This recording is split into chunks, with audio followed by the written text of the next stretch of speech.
我講嘅我細佬嗰度啦，即係佢知道我有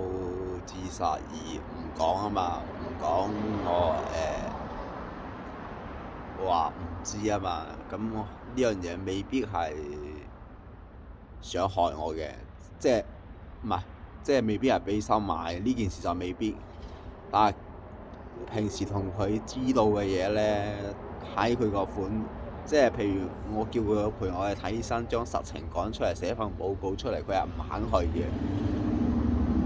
佢話佢爭人幾廿萬喎，賭波佢又唔識賭嘅，賭馬又唔識賭嘅，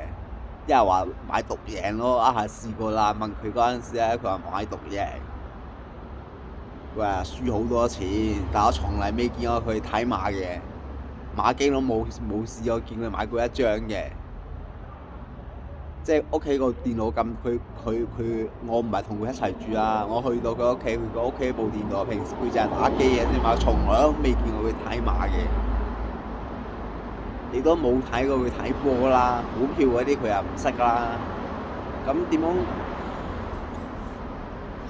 賭輸咗成十幾20萬咧？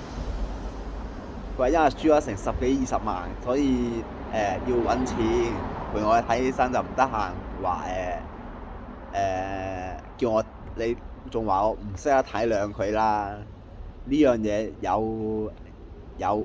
影低嘅，係啦，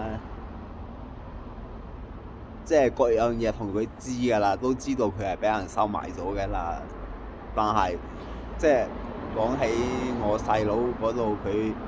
話扮唔知道我有病，我扮唔知我自殺，就可能我諗大咗啦。係㗎，小事我係通常好多時候都會諗大嘅，